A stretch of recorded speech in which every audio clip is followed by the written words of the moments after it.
पंचायत को ओबीसी की डिक्लेयर कर दी, तो उसके अंदर वो ओबीसी की डिक्लेयर कर दी, तो ओबीसी की सीट में जब वो किसी को टिकट देते हैं उसके लिए ये हो सकता है उसमें उसको एक माध्यम बन सकता है कि रोटेशनल बेसिस पर वो गवर्नमेंट टिकट कोई पॉलिटिकल पार्टी देती है डिसीजन लेवे तो रोटेशनल बेसिस पर करने ताकि हर किसी को मौका मिले।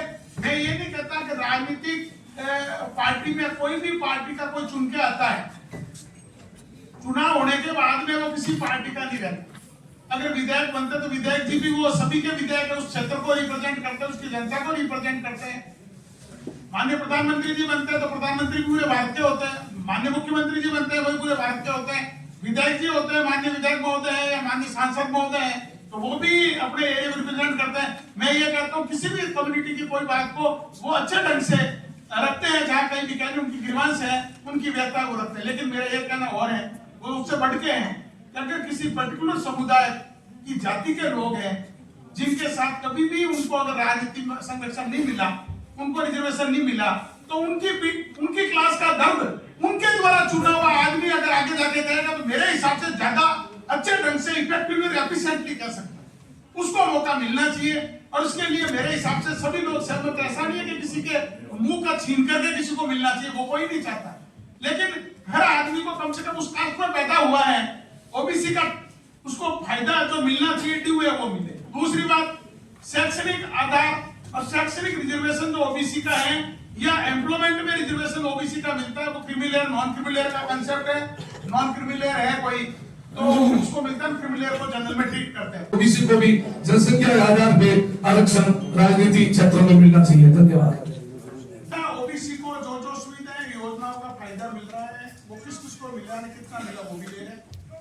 राजनीतिक रूप से इनको किस किस कास्ट को क्या फायदा मिला वो भी ले रहे हैं। ओबीसी में किस आदमी को जनरल के अगेंस्ट भी ओबीसी कितना लोग आए हैं और आए तो कौन सी कास्ट के आए वो भी हम कर रहे हैं। हमारा ये काम है, हम अलग अलग जगह से सारे डाटा कलेक्शन कर रहे हैं और डाटा कलेक्शन करने के बाद में ही हमको डिस्कस करना चाहिए। वो डिस्कस हमारे रिपोर्ट का भाग रहेगा और उसके अनुसार हम सिफारिश करेंगे। धन्यवाद। आदमी के मैंने बताया ना, मुंह की रोटी छीन के नहीं खिलाएंगे। ऐसा थोड़ी कि एक आदमी का खाना उसने और खा लिया, मुंह में पेट पे मुंह मार का खाना बाहर निकाल के दूसरे को खिलाएगा। ऐसा तो जो चीज दी जा सकती है, कैसे दी जा सकती है उसका वैधानिक आधार रखेंगे और वैधानिक आधार के अनुसार ही आप लोगों से बात करें। आप भी तो बताओगे, आप भी तो हमें बताओगे कैसा भी इस तरीके से आप करो जो हमको ये मिल जाए। इस बात के सजेशन ले रहे हैं हम आपसे, तो सुझाव कोई और जैसे वो इस बारे में और बात करेंगे और कोई सुझाव देना चाहते हैं तो उसका स्वागत है। ही उन जाति को दिलवाना चाह रहे हैं, अपना आरक्षण दिलवाना चाह रहे हैं, उनको आगे बढ़ाना चाह रहे हैं, तो उसमें कुछ चीजें अपन ऐसा कर सकते हैं कि जैसे कि उम्र का प्रावधान रख सकते हैं कि इतने उम्र तक के राजनीतिक क्षेत्र में आए उसमें, तो उससे अन्य को भी मिल सकता है। जो कि नगर में ऐसे ओबीसी के अध्यक्ष के नाते पधारे, मैं और पूरे यहाँ के वासी उन महिला कम्युनिटी को जो है ओबीसी में शामिल नहीं किया। कुछ लोग जागरूक रहे जिनका वर्गीकरण अपने ओबीसी में किया गया, जैसे गुजरों का है, रबानियों का है, लेकिन एक बंजारा कौम में अगर खतौड़ी में भाग ले दिया तो उनको जो है वो फायदा जो 5% आप दे रहे हैं स्पेशल ओबीसी में उनको नहीं मिला, क्योंकि वो है तो बंजारा ही, लेकिन खतौड़ी में भाग लिख दिया।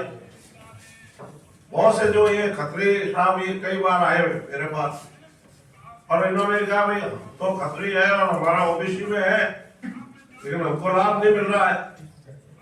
तो ऐसे कई जो है।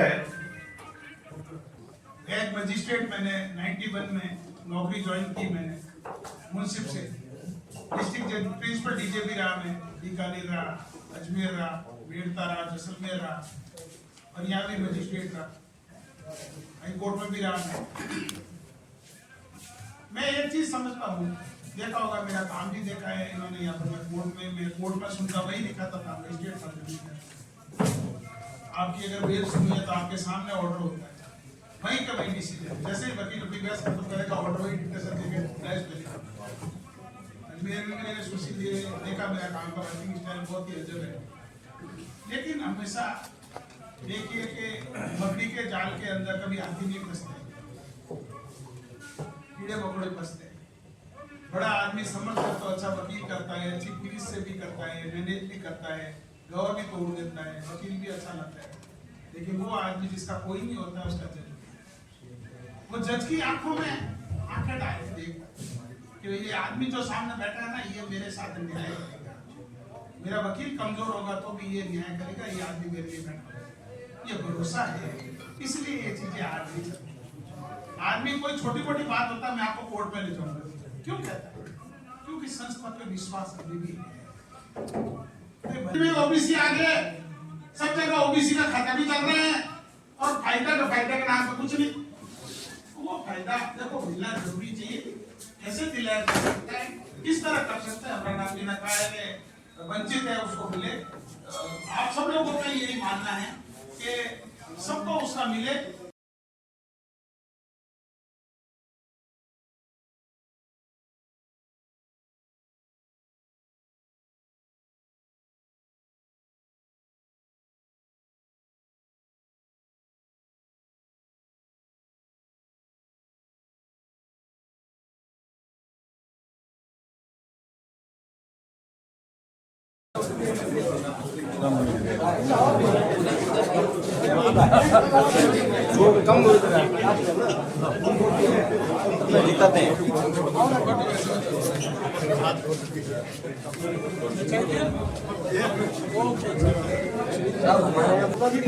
लोग साथ में वो बढ़ेगा, वैसा है रतन जी खत्री है। बहुत बहुत धन्यवाद, सभी पधारे हो उनका भी बहुत बहुत आभार।